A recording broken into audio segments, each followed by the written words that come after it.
Shot! Right about now.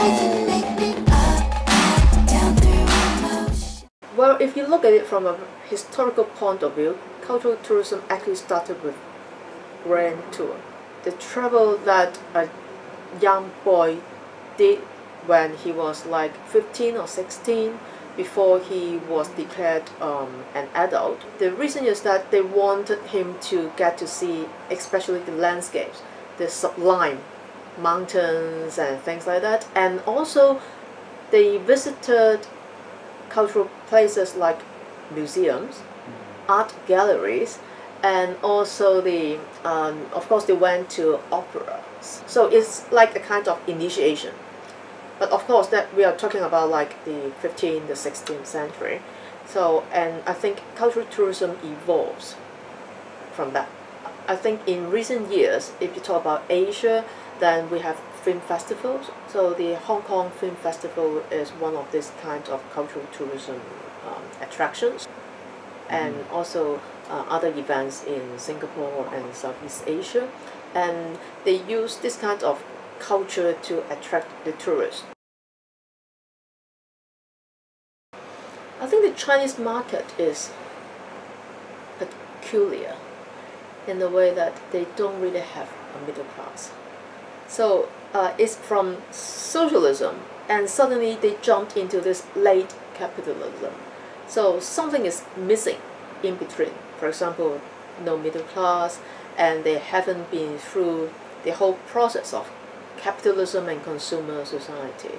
Look at the Hong Kong Film Festival, and you see that most of them are local people or the expatriates in Hong Kong or college students, but you don't find a lot of mainland tourists.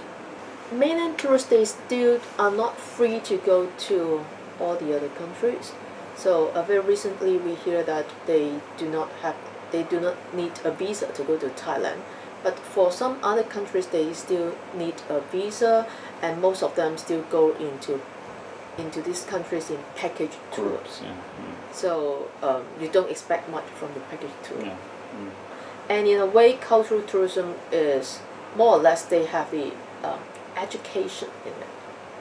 And I think the mainland Chinese market, they are still quite far away from paying to do something with education in mind. If you turn cultural tourism into more like entertainment, then everything is like Disney. If you look at the local market in mainland China, then you see that they turned almost all the tourist spots into theme parks. They want everything in a short period of time, so they can enjoy everything in one spot. As I said, the mainland tourists, they have skipped a lot of things in our society, in our consumer society. And even with tourism, it's the same. For the second or the third I think we are now still in the second or the third generation who came out and studied in Hong Kong, in America. Then they learned that actually they have skipped something, and also they have the money, they have the knowledge to do this kind of travel. So a lot of them do enjoy being a backpacker, but we are still small number. Yeah. Yes, a small number, but with the 1.3 billion, a small proportion is still a big number. So you can develop it like a niche tourism in the Chinese market. For the new generation in tourism study, we call them Generation Y, and they usually choose for a destination because of it's like the accessories of brand names. So they choose that destination not just because of money. Of course, being cheap is not one of the attractions nowadays. It's because of what kind of prestige or lifestyle. So it's like a statement of their lifestyle. So for the destination, this kind of soft power is very important. So we have seen Hollywood, We have seen the Korean pop music, and also nowadays they have the video games, computer games, and also the TV series. It has to come together with the culture, because for Korea we know that the government has invested a lot of money in promoting the Korean culture through their movies, through their TV series, through the music. And I don't know if any other country in Asia, any government is going to spend so much money on that. And obviously not China, not Hong Kong. 10 or 15 years ago, there was still this kind of visit to the shooting place of, like, for example, Wong Kar-wai's movie. But nowadays, no more. I think is losing its attractiveness being a cosmopolitan and international city, because we are becoming more and more Chinese. And also, I think one of the things that attracts European and American tourists to Hong Kong is our colonial past. And of course, politically, it's incorrect just to sell your colonial. But I think the architectures are attractive, and also our history is attractive to them. And again, we are losing that. So we keep pulling down buildings, architectures, and for new buildings. And the new buildings, they are not really remarkable in any way. If you want to see the colonial architectures, you go to Macau. If you want to see Chinese culture, but you don't speak Chinese and you are afraid to go into mainland China, then you can go to Singapore. And if you want to go shopping, you can go to Bangkok.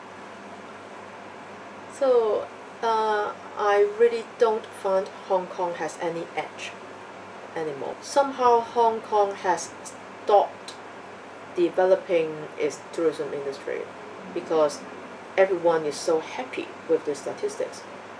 We have more and more tourists coming to Hong Kong every year. From China? Yes, from China. And we are making so much money that we think we can just stop there. And what do we have?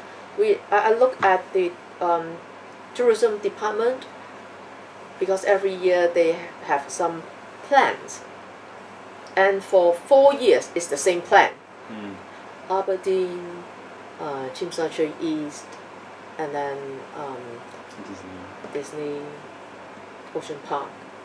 Japanese tourists, they like hiking in Hong Kong, but I don't think Hong Kong government wants to develop that.